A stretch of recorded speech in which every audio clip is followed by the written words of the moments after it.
Sir, just I will introducing him.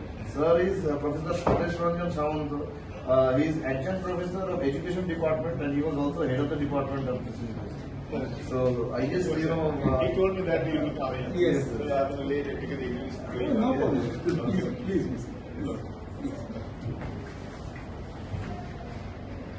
Now, this is the institution of suit in a civil case. In civil suit, institution of suit applies only in respect of civil matters. All applications before civil court is not suit.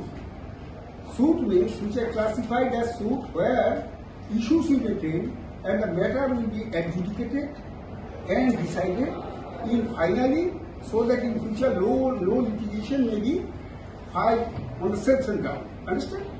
Now, civil suit is instituted section. I have already told you that section 286 clause 1 has specifically provided that a suit may be instituted by filing a complaint or in the manner as may be prescribed. See, how a claim to be filed? A claim to be filed that has been provided in section order 7.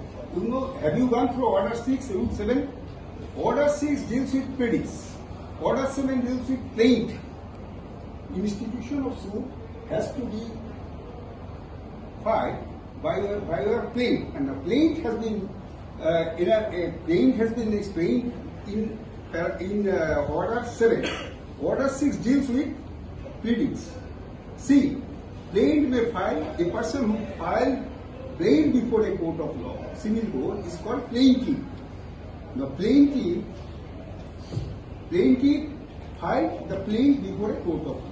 Now, a plaint covers so many aspects. Whenever